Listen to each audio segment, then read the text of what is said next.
So when we started to organize the GA and partnering with AAVSO, we looked at focusing on the public outreach aspect of what we do, but also more and more it's citizen science. And when you think of citizen science, one aspect is the Zooniverse program. And to start off our presentations this morning, we've invited Cliff Johnson from Northwestern University to come in and talk to us about Zooniverse. Cliff is a postdoctoral fellow at Northwestern. He says he grew up in Missouri, so he's probably pretty excited about the Stanley Cup and everything. But also he has a close affiliation with Adler Planetarium in Chicago, which anyone who's visited there knows it's an excellent facility. So Cliff is here to talk to us about the Zooniverse. Cliff?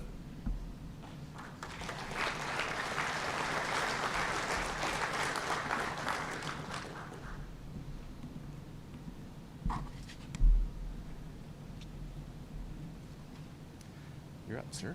So there's the microphone. Thanks, Randy. It's wonderful to be here. Happy to be kind of starting out the morning. So to begin, can I get a show of hands of who in this room has heard of the Zooniverse before? Oh, all right. This is going to be fun. How many of you, okay, so beyond that, by show of hands, who has participated in a Zooniverse project before? Okay, great. Well, so I'm going to step through a little bit slowly.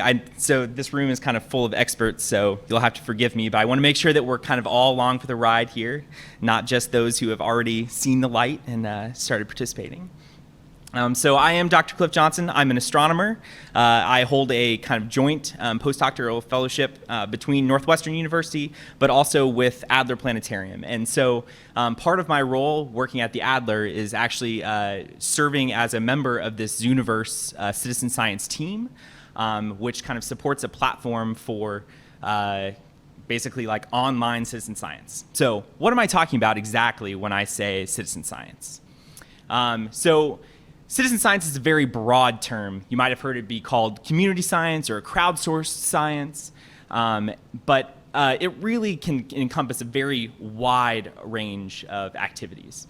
So I kind of just show a few examples up here of, if a good example is kind of collecting observations from non-experts about, did you feel an earthquake? And so this is an example of the Did You Feel It project from USGS.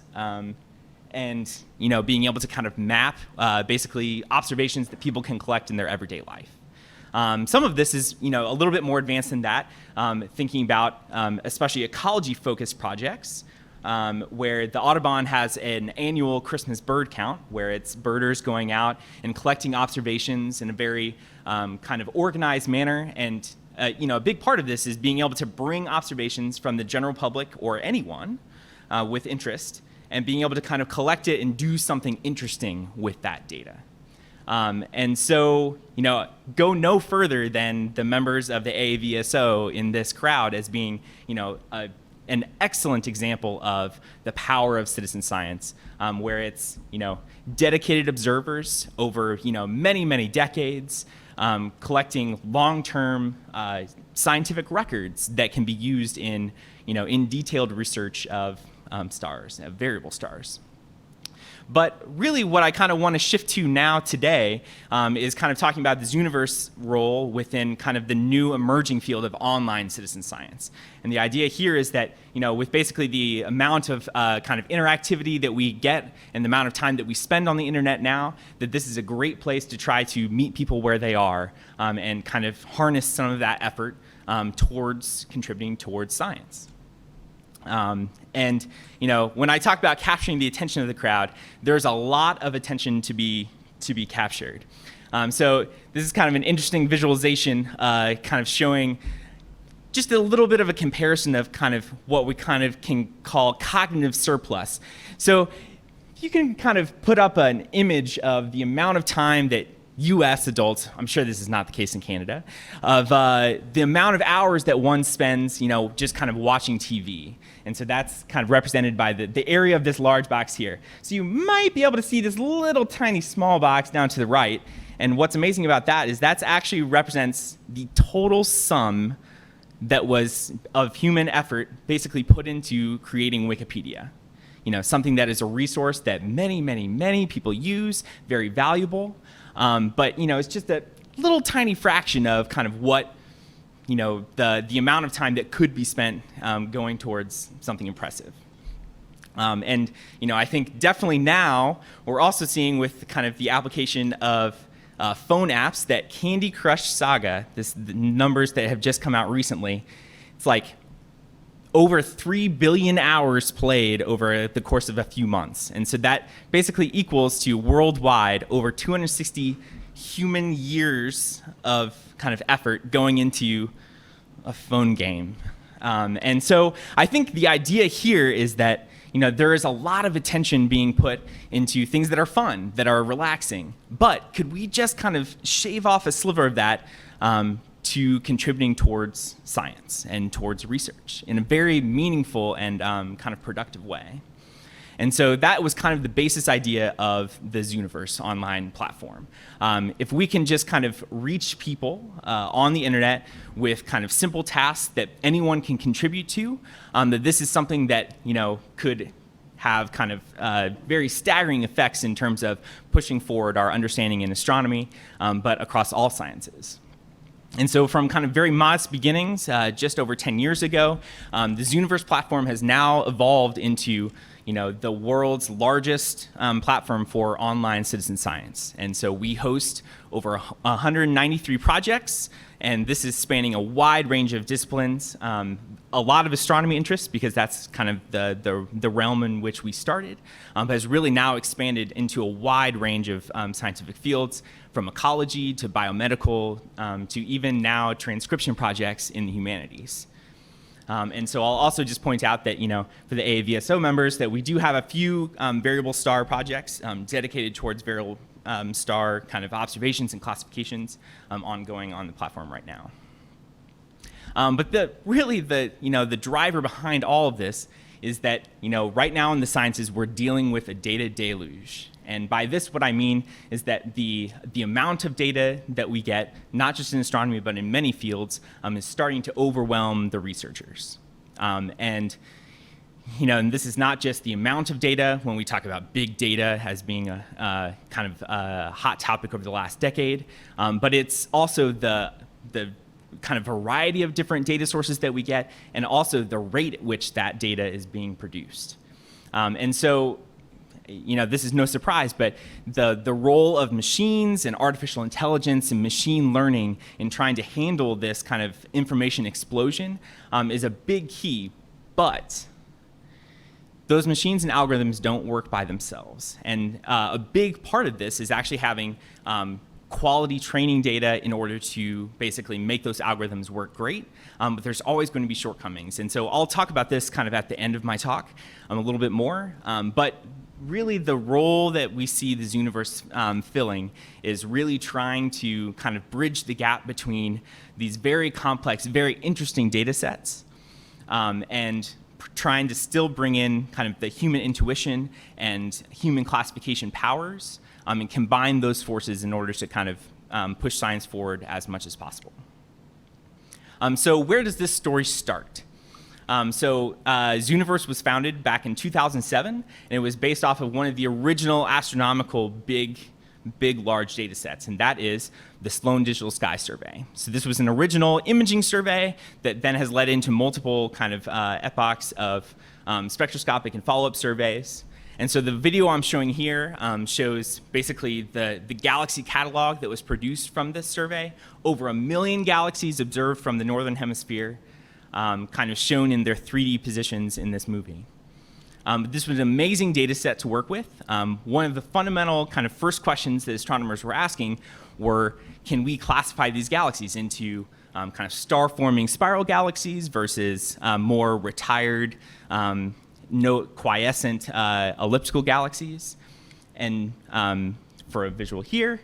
And so this just basic classification problem was actually something that wasn't handled very well at the time by any algorithmic approach.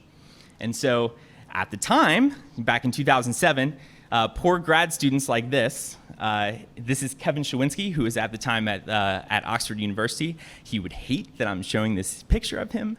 But kind of the state of the art was get a grad student, have them classify as many galaxies as possible, and then do science.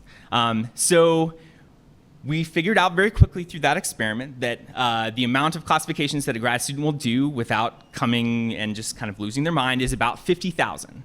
And that was done over 1 week, poor Kevin, and that was about the limit. And so after that point, there was some kind of questions about, okay, so now what? And so that led to the founding of the first Zooniverse project called Galaxy Zoo.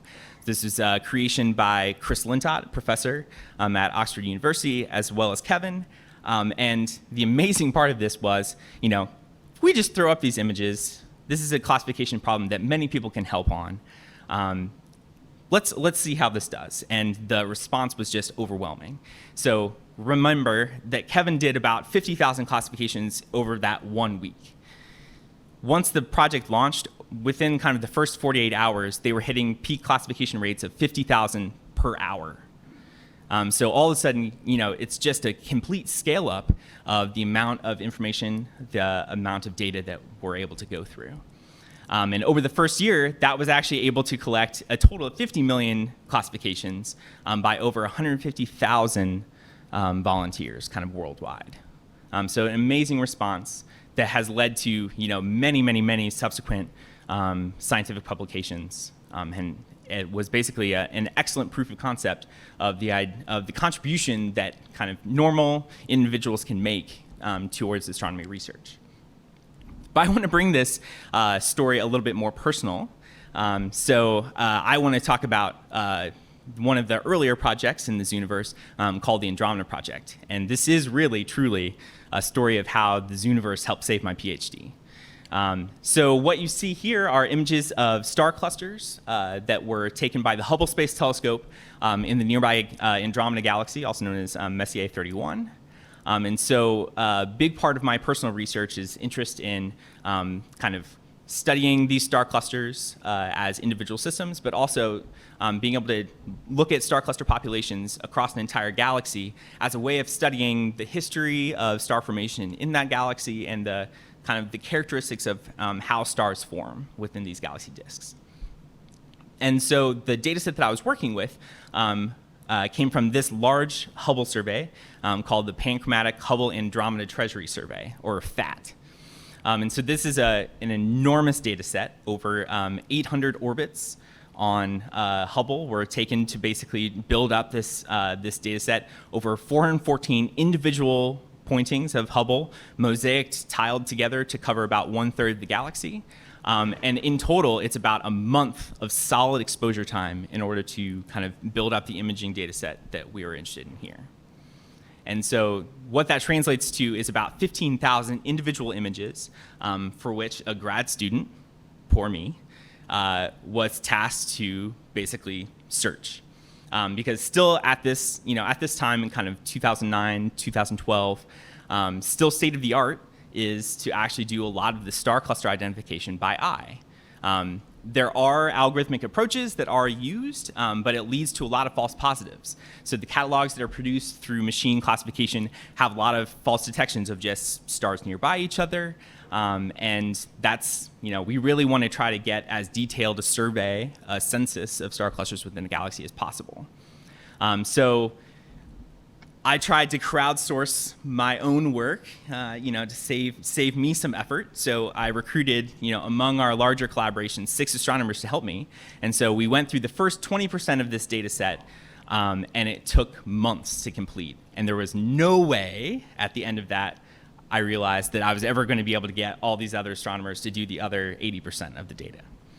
So very fortunate that Chris Lintott happened to be visiting University of Washington, where I did my PhD at the time, and proposed launching the Andromeda Project. And so the solution was actually to use a citizen science approach in order to classify the data.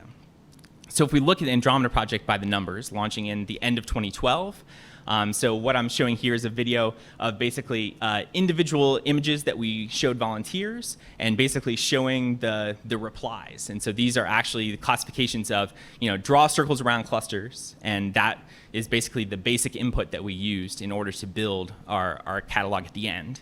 And you'll see that there's, an assortment of responses, but that for clusters that are really kind of prominent and that we really want to include in the catalog are identified by large numbers of people. And so, again, this is kind of the approach that, the wisdom of the crowd really works. But, I mean, the response to this project was just incredible. So we had over 1.82 million image classifications submitted over the course of just 25 days of data collection. That was kind of done in 2 different periods at the end of 2012 and the end of 2013. And so in total, that's about 24 months of constant human attention. So it would have been me just staring and clicking at a screen for 2 years. But instead, we were able to kind of crowdsource this over 29,000 unique volunteers and get this done in a very short amount of time. And the beauty of this is we were really able to use this kind of wisdom of the crowds approach by actually collecting not just 1 or 2 classifications per image, but by having 80 to 100 classifications per image. And so that really kind of enables you to get this like high quality data product at the end, which is this star cluster catalog. And so we identified over 2,700 star clusters, and that reflects kind of a 6 times increase over previous star cluster catalogs in M31. So just a really beautiful data set that was produced. And it's really an incredible success of kind of the science approach to an image classification problem. And so this is our beautiful Hubble Mosaic all tiled together. And overplotted in blue are the locations of those 2,700 star clusters. And so this has just been an incredible data set that really led to me being able to put out a number of papers looking at the star cluster populations within Andromeda. And so, I mean, these were important contributions of, this is kind of the most, the definitive catalog of star clusters in this galaxy, but also because of its proximity to the Milky Way, it's probably going to be one of the definitive catalogs of star clusters in any large disk galaxy definitely for the near future.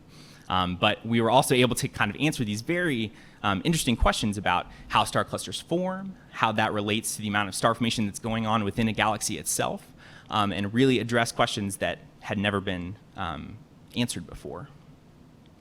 But overall, this was an incredible experience for me as a researcher. You are highly motivated as a PhD student when you have 29,000 people helping you and interested in your result. I can tell you that from experience. But on a broader, kind of larger picture, it's yet another demonstration of how kind of the collective intelligence of a large numbers of people on the internet can actually contribute in a very beneficial and a very real way to research science. And using this consensus kind of method of data collection is a very powerful tool of basically demonstrating the value of the wisdom of the crowd. But beyond kind of the 2 initial stories that I told you about Galaxy Zoo and about Andromeda Project, I want to be sure to highlight some of the other kind of amazing stories that have come out of the Zooniverse and especially the astronomy projects. And so, just kind of a few off the top of my head, we've had a number of projects that were actually live classification done during the BBC programs Sky at Night, and where, we were actually able to post, from one night, survey images from a telescope searching for supernova.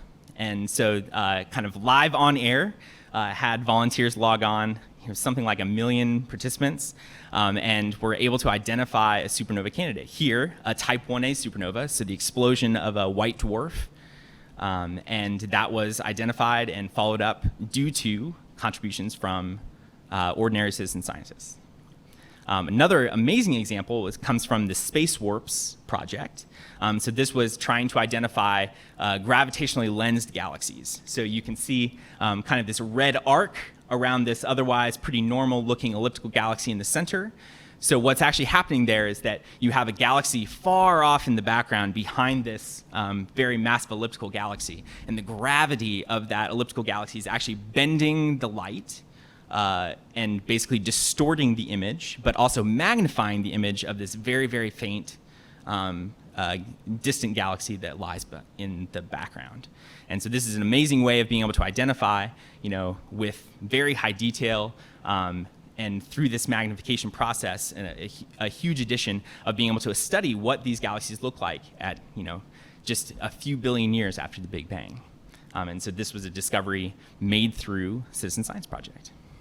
But then, of course, I would be remiss if I did not kind of mention the outputs from the Planet Hunters project. So this was actually is still an ongoing citizen science project hosted on the Zooniverse to look through Kepler satellite data, looking at light curves of nearby stars, looking for basically the characteristic drop of that happens during a transit as the planet crosses in front of the star.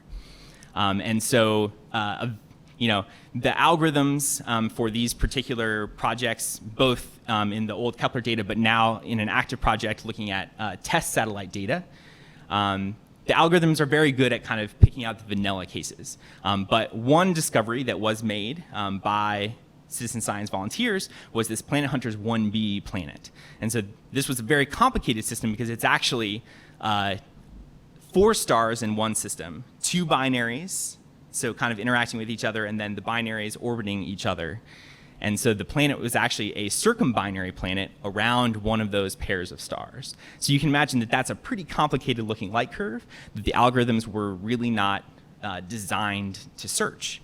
And so it was actually through the efforts of citizen scientists, 2 of whom were actually included on the publication of the discovery, that we're able to identify these systems.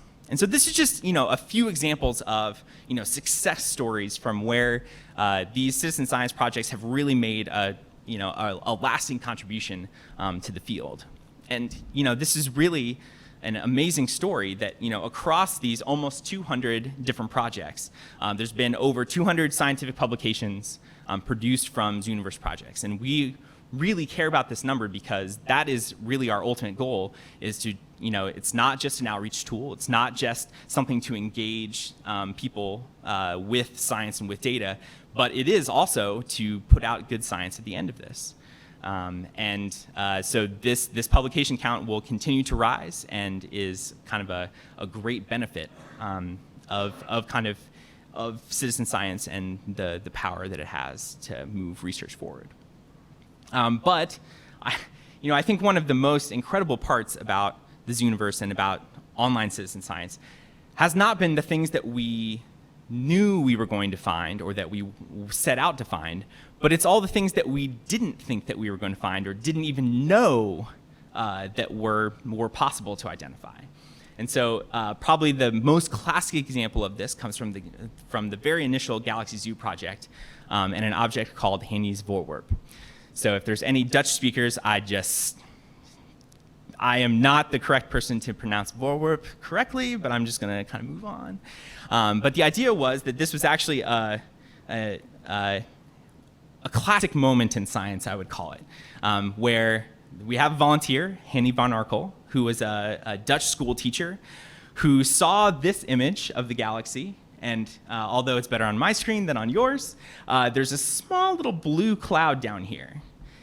And this is how great discoveries start out. She posts, "What's that blue stuff? Anyone?" And there's some discussion on this talk forum of, yeah, this is definitely weird. I've never seen this before. We should really flag this for the researchers. Someone should really take a look. What is this thing? And it turns out, that was a very fruitful kind of discovery. And so more and more astronomers from the project got involved, kind of puzzling out what this could be. Could it be a small dwarf galaxy nearby? No, that didn't really work. They collected some data from a nearby ground-based telescope. So here we are, this one kind of forum comment from just a Galaxy Zoo volunteer is turning into this kind of scientific exploration going and getting new data, using new telescope resources, including slewing the Hubble Space Telescope to go take a look and see what we could find. And it turns out, so this is work that Bill Keel from University of Alabama has been heavily involved in, is actually looking at the fact that this is the best explanation is it's a quasar light echo. So the idea here being that you have a central galaxy that has a supermassive black hole at its center. And then over time, gas will accrete, will flow onto that black hole, lighting it up and having huge amounts of emission coming out. But this happens only periodically. And so you'll turn on, you'll turn off, you'll turn on, you'll turn off. And so we've actually caught a stage where that black hole is not feeding at the moment, it's off. But we can actually see the light echo, basically the evidence of this previous feeding period, basically lighting up gas in the surroundings nearby of gas that's nearby to the galaxy. And so that has kind of led to this entire investigation. This had never really been, had been thought about and had been theorized, but had never really been observed before. And so this is a great example of, when you look through enough images, you actually start to find these very intrinsically rare objects. And so this has led to a series of follow-up papers. It turns out that it also led to, finding not just one of these, but a whole collection, over a dozen of these examples of these quasar light echoes, and has led to, very fruitful research down that path about how these massive black holes at the centers of galaxies feed. All because someone said, "What's that thing?" I love that story. So another example would be looking through the Kepler light curves, and another of these kind of "what's that thing" moment. And so this is actually a star that you may have heard of before. So a lot of this work has been led by Tabby Boyajian from Louisiana State. And she's an astronomer there. But on this discovery paper of this particular star, also included some citizen scientists. And the whole idea here was, if you have a planet transit, you should have a very kind of distinct, almost kind of like sharp drop off in the amount of flux as the planet transits, and you should see that same kind of sharpness of the feature when it comes back out. And this was kind of a blurry kind of transit, kind of drop in the amount of flux. What's going on here? And so this led to the proposition that it could be an alien megastructure orbiting around another star.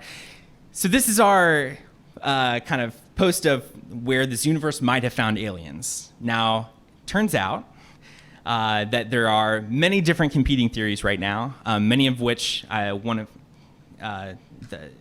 think the theory getting the most traction is that you could actually have kind of a string of debris, a protoplanetary disk, kind of cometary material that is basically just orbiting around the star and causing these dips in light.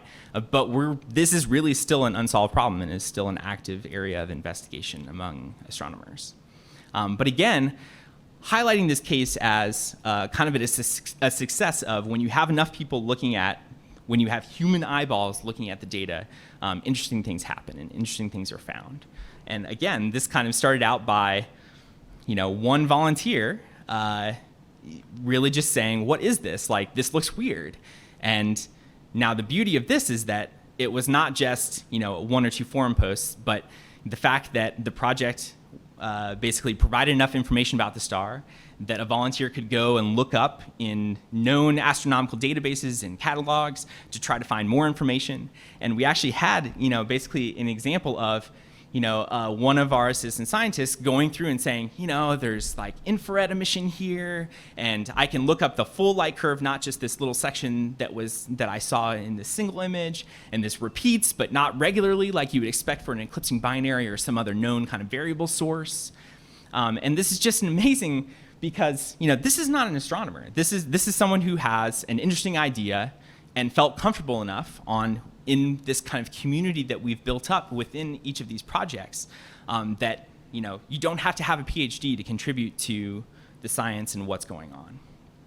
And I think that that's just a huge success, and this was kind of this volunteer's kind of model for what potentially could be going on, and really cause this back and forth with the scientists. And that is why actually this particular volunteer was credited in some of the early papers as a co-author, because it was really this volunteer contributing just as much as a grad student or any other scientist was to the project.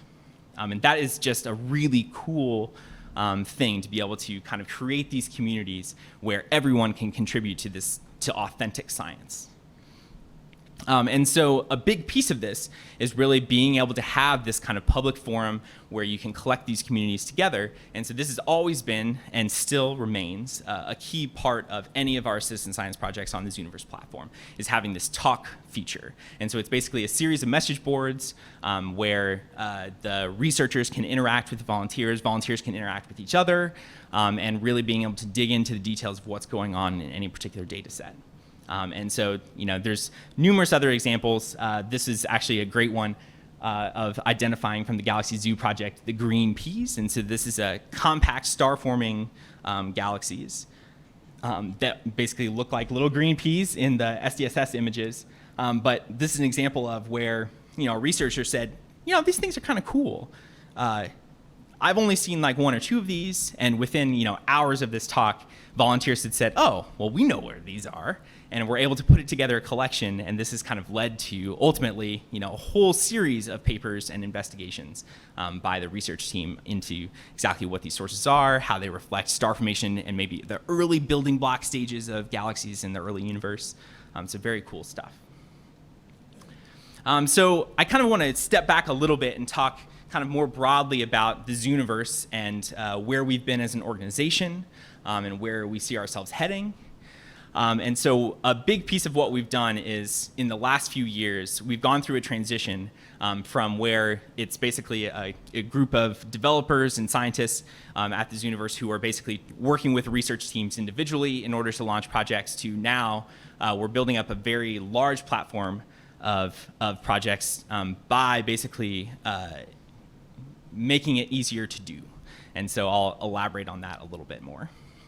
And so this is actually a plot that shows basically the number of projects over time. And so the kind of initial Galaxy Zoo launch back in 2007 is kind of represented on the bottom left. And over time, you've just seen this kind of gradual buildup in the number of projects that we've served. And so Andromeda Project kind of lies in this kind of 2012, 2013 regime. And you'll see that this is kind of a slow and steady rise until about 2015. And then since 2015, we've really seen this increase in the number of projects launched. And so this is really made possible by the fact that we have this new tool called the Project Builder. And so instead of every individual research team needing to collaborate individually with the Zooniverse, we've actually made it kind of a do-it-yourself problem. By basically allowing research teams to launch their own citizen science projects, we've been now averaging over the last 2.5 years about one new project per week for the last 2.5 years. So we've over doubled the number of projects over that time. And this is clearly a very kind of incredible way of getting a broader range of research teams involved and interested in basically participating with citizen science. And so this is basically what the interface looks like. So anyone, whether it's a research team or actually whether it's a citizen scientist themselves, can come, log on, create an account with the Zooniverse, and then actually launch this Project Builder tool. And it really looks like kind of a blog form or any other kind of like online tool where you just kind of fill in the blanks and you're able to basically benefit from all of the infrastructure that we've built within the Zooniverse, whether it be kind of the classification interface, so where you can have people click on an image to identify a star cluster, for instance, to actually how we collect and store all the data itself. And so this is all kind of up and running and completely free for anyone to use, including anyone in the audience here today. And so I actually personally use this tool to kind of launch the next generation of star cluster finding projects. And so I actually have a live project on the platform right now called the Local Group Cluster Search. So this is extending my work from the Andromeda Project and moving beyond Andromeda to the other local group galaxies, including Triangulum and the Magellanic Clouds. And so without having to go back and forth and having individual developers commit, many days and weeks of time to build the website that we use, I was able to basically put this together in about a month on my own, kind of from end to end, and was able to launch it without any other intervention from the team itself. And so I urge you, if you'd like to help find new star clusters, you can feel free to visit clustersearch.org and participate today. But more than that, it's an example of the power that we've given researchers to basically interact with the public and with kind of the volunteer base of the Zooniverse in a new and efficient way. And so this is kind of the future for the Zooniverse, and kind of our continued growth is something that we're very much looking forward to. But I did want to kind of step back a little bit and talk about this community that we've built up around these citizen science projects.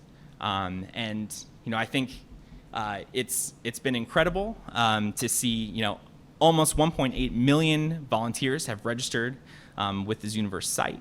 And now, for this almost 200 projects, we have, hundreds of researchers that kind of span the globe. And so, our volunteers really come from 234 countries currently, and the breakdown is about half coming from the US, about a third coming from the UK, and then the rest of the world reflects the remaining percentage of our volunteers.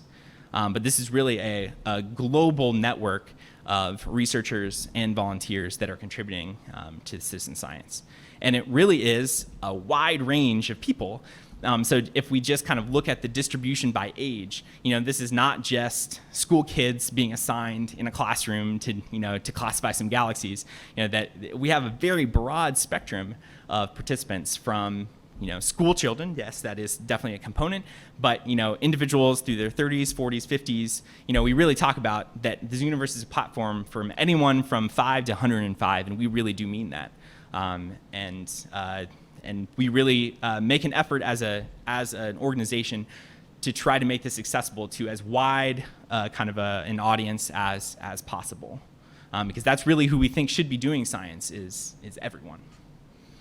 And I think one of the most incredible stats is when we ask why people volunteer and participate in our Zooniverse projects, the number one answer we get is that I like to contribute to scientific process. I like to contribute to science. It's not, I was on the bus and I didn't have anything better to do, so this is better than Candy Crush. It's people really honestly wanting to come and help researchers with their projects.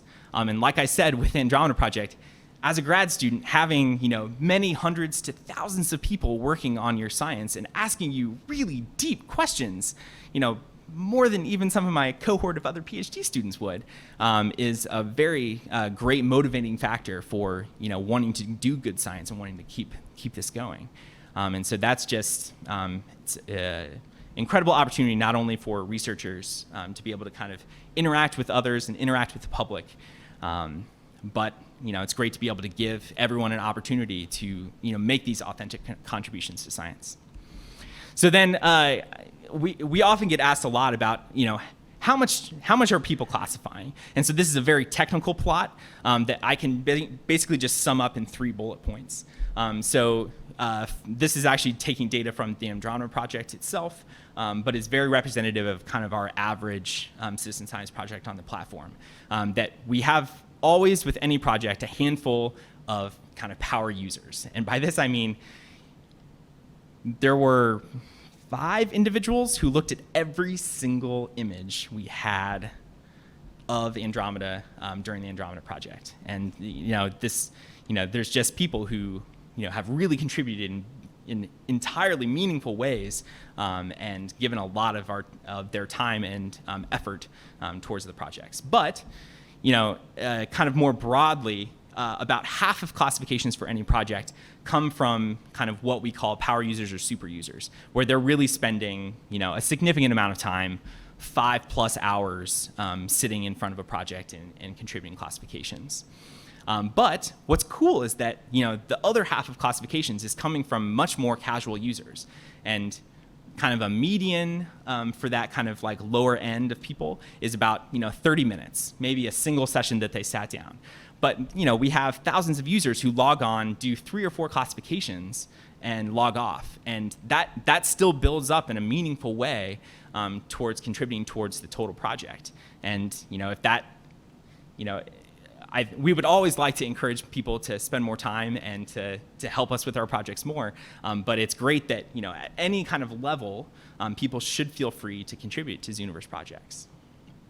So that kind of wraps up kind of what I wanted to talk about, the platform as it stands now, but also where are we headed in the future?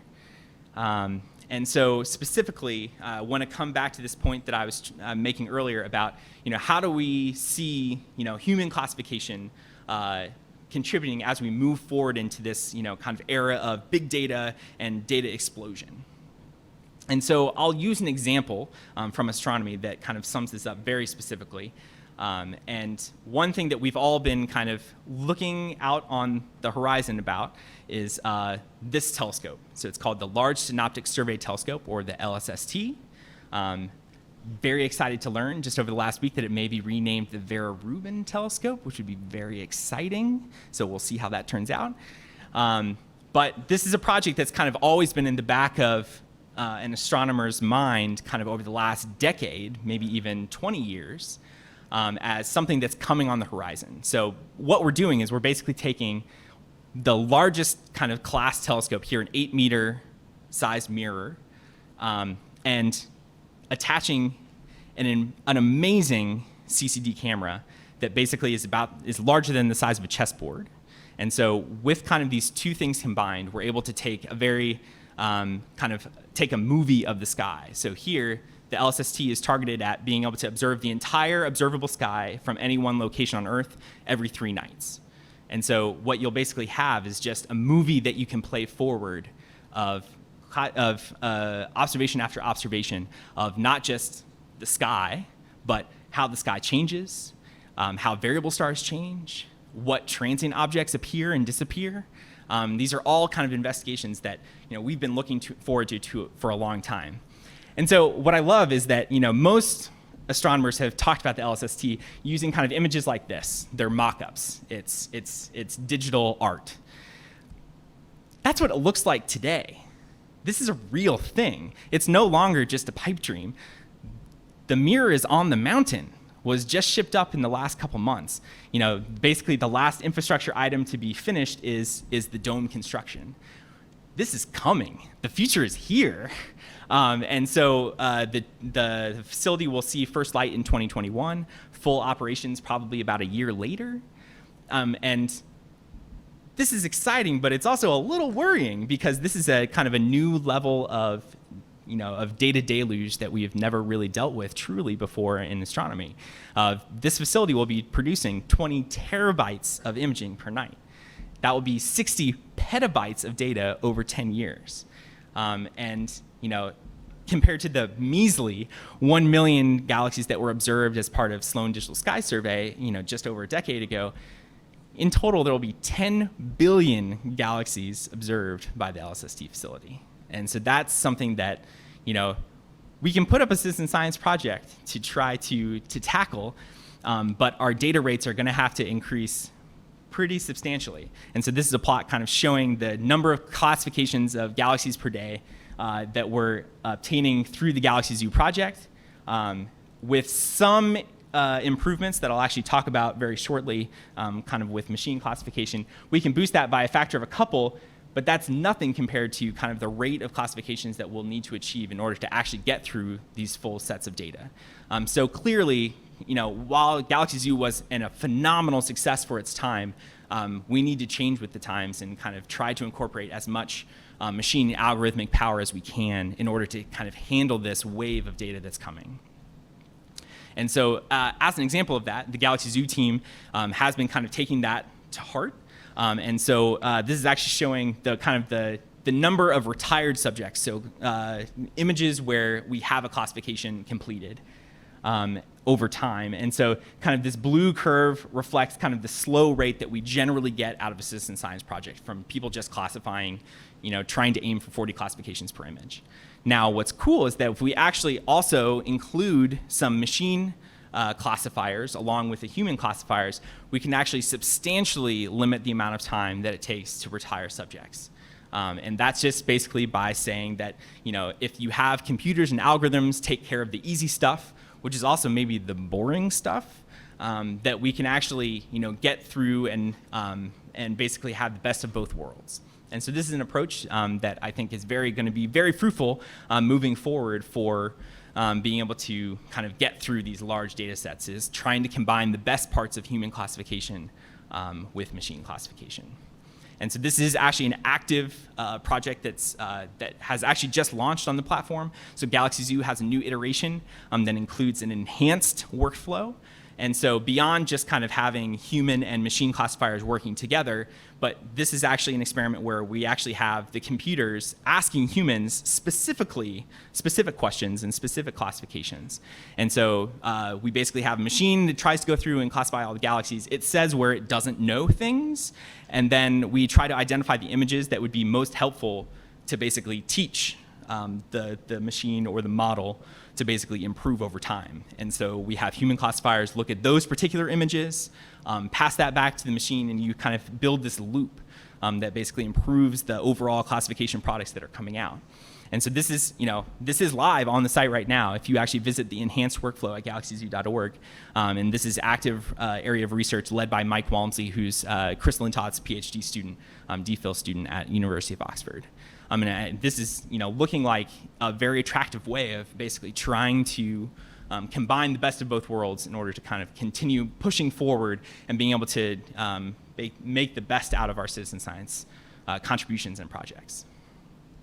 But there's always a word of warning here, in that I think, especially in kind of the popular press, the popular media today, there's a general feel among kind of tech companies that you can solve everything with AI, you can solve everything with machine learning.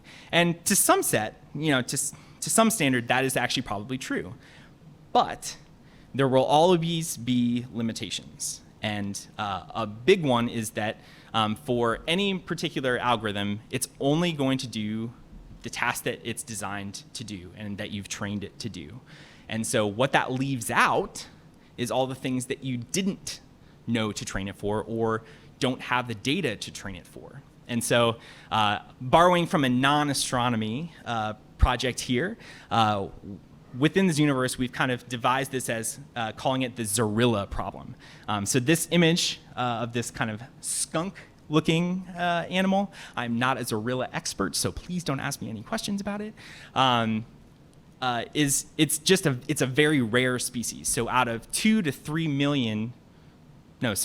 10 million images, that were gathered through these camera trap projects, specifically the Snapshot Serengeti project, where we're basically like imaging out on the Serengeti, trying to see animals from bison to lions to buffalo and so on. There are occasionally very rare species that pop up and that are often very interesting to researchers to know more about. And so the Zorilla is one of those. It has appeared in precisely 3 images from the first iteration of Snapshot Serengeti. That is something that a machine algorithm will never be able to pick out, because you just don't ever have a large enough training set in order to teach the algorithm what it should be looking for. And now there are definitely ways of trying to do kind of, hey, machine, can you tell me what things didn't make any sense to you, and trying to look through those images. But even that may be a very large size. And so kind of moving forward, there is still value in having human eyes look at individual images, even if we do have a machine classification that might do a great job, because we don't want to miss out on all the new discoveries. We don't want to miss out on the Hani's Vorwerp or this weird planet that wasn't picked out through normal kind of analysis pipelines. We don't want to miss out on the unexpected. And so I think that's a pretty optimistic view for the contribution that citizen scientists can make towards research, and hopefully that's something that the Zooniverse will continue to improve and allow people to contribute in these very meaningful ways. So I'll just kind of finish up by saying that I think the future is very bright for kind of the moving forward of this platform. We continue to grow, continue to evolve with time. But beyond just the Zooniverse, I definitely urge all of you to think about how you yourselves or this group as ambassadors for science itself and for astronomy can involve the larger public in these kind of research efforts and really allow them to contribute in meaningful ways to basically the cutting edge in what we're doing. And so I can just encourage that, we should try to be curious. We should try to see, and have the benefits of everyone kind of coming along and seeing what they can contribute to a project. So just to finish, I'll point out that I am just one member of a very large team. So the Zooniverse organization is split between kind of two main centers at the Adler Planetarium in Chicago and the University of Oxford in the UK. And so this is a group of very interesting researchers, but also web developers who have spent a lot of time and effort to make this platform the best it can be. And so definitely, as also one of the newer members of the team, this has been an incredible group to kind of get to know and work with. And so I will finish with that. But please, I encourage you to ask questions here, but I'll be around for the rest of the day too, so don't hesitate to stop and ask me more about the Zooniverse. Thank you so much.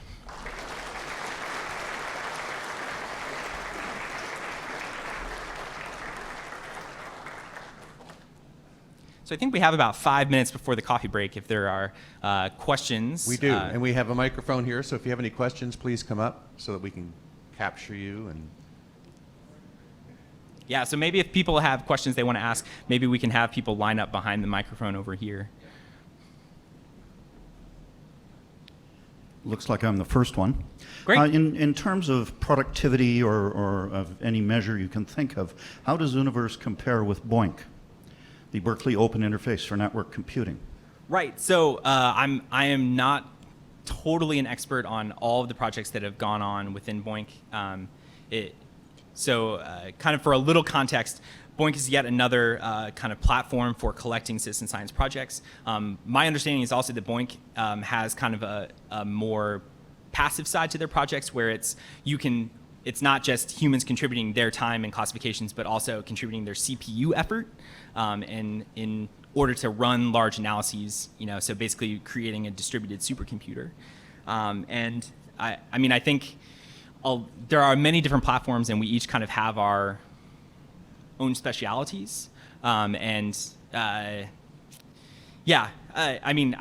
think the more citizen science, the better. And I think the more that we can kind of collectively pool our resources and our knowledge about how we can best engage different communities, different organizations, we all definitely have lots to learn from each other. So one kind of plug I'll make is that there's actually a number of collaborative proposals among citizen science platforms. So the Zooniverse has worked very closely with a number of groups, including like the Cornell ornithology group. And so, we're trying to do these kind of formal comparisons about pros and cons of different approaches. Another collaboration that is actively going on is between the Zooniverse and a group called sitsci.org, which actually has a ton of expertise in basically like field research. You take your smartphone, go collect observations in the field, pool those classifications together. And that's not really an arena that we, as the Zooniverse had much expertise in. So I think there's definitely benefits towards everyone kind of playing nice and trying to work together, because there's, like my engagement plot showed at the very beginning of the talk, there's plenty of effort that we love to capture, and there's plenty of interesting ideas to try to go after. Okay. Yes, I was very interested in the slide where it showed the age distribution of volunteers. Yeah. And I'm concerned about the low end. The age distribution basically flat. Do we have any data yet about how has it been stimulating to high school and college people about STEM careers? Sure. Which I think is very important. Yeah, so there's one technical point, is that actually trying to include youth and children in a lot of these demographic studies can be a little tricky because in terms of data collection and data privacy issues. So I think the younger participants of the Zooniverse are maybe undercounted in a lot of these studies. because we know that there are hundreds of classrooms that use Galaxy Zoo other projects like as classroom activities. But I mean, there are definitely like efforts underway to try to, can we bring the power of this universe and the interesting aspects of these projects into a more formal classroom kind of environment as a way of trying to capture interest of students who are sitting around in Astro 101 in a university lecture, or students who are maybe don't think science is very cool at the high school level, because clearly, like, from the amount of engagement that we get on the site, we're on to something here, that this generates genuine interest in science. And so that is definitely ongoing work. There's actually an NSF, National Science Foundation in the US, funded project to actually try to incorporate basically produce more classroom materials for that kind of accompany these projects. And so that's definitely something on our radar and something we're very, very passionate and interested in. It's also very important to share our research results. Yeah. And with wide publication. Yeah. And Yeah. many types of media. Yeah. Yeah. And so there are formal kind of academic publications that are coming out of this, but we also, as the Zooniverse, host workshops, not just for researchers who want to build projects, but also for educators who want to use the projects. And so there are definitely materials being produced. And so especially in the coming years, that will be a big thing. Yes. Hello, Clifton. I'm Ellen Papenburg from the KW RASC. My concern with the Zooniverse is, what is the quality of the observations, or can you check that? Because otherwise we get a whole bunch of mediocre kind of classifications. Do you have a grip on that? Yes, so I will be the first to tell you, I was a skeptical PhD student when I first stumbled into the Andromeda Project. And one of the first things I needed to know as a researcher was that this is really going to produce good results. And I mean, so one key is that we're not just asking, in most cases, one or two people. The power is in the wisdom of the crowd, that even if you have one or two people who are not doing the task as envisioned by the researchers, that is actually averaged out over time by the number of participants who do kind of go through the project. And so for Andromeda Project specifically, that I can speak to in detail, I did multiple studies of basically looking at classification quality, trying to upweight people who are doing the task as we were expecting, downweighting people who weren't. So there are strategies to kind of deal with this, the heterogeneity, kind of the mix of people and classification qualities that we get. But by and large, I mean, the overall message that I got from my project was that people were doing this very well. And and the accuracy that we were getting out ended up being better than what we got with the 6 experts, just because it wasn't just 6 experts, it was we had 30 to 60 to 80 to 100 people looking at any project, or looking at any one image. And so that benefit far outweighs any kind of concern that one would have. Not to say that those are unwarranted. And when you go down to lower numbers of classifications per subject, those are concerns that we try to actively address as researchers with the project. But I think it's something that we've dealt with very well through a lot of our projects. And I mean, it's wonderful to see, because I wasn't sure what the answer was going to be. Wow, that is wonderful. Thank you very much. Yeah, sure. And maybe we'll just do one more, so that I don't want to hold up people from getting their coffee. Thank you very much, and it's just wonderful to see such an enthusiastic presentation. I just want to put a little historical spin on this, which perhaps the AAVSO people will appreciate more than others, but I couldn't help but think somebody like Argelander from the 19th century, Yeah. Germany, and Edward Pickering from the early 20th century, who led to the AAVSO. It's really a wonderful early example of citizen science. Oh, yeah. No, so Argelander himself is actually, I think, famous among the citizen scientists. There's a great quote which I am going to only paraphrase, but that no observation should just be kept in a drawer. Please, let's collect these observations together for the benefit of kind of overall science. And I think that that's an ethos that we really try to stick to within the Zooniverse and other projects, because there's power in numbers and there's power in sharing this knowledge. So thank you.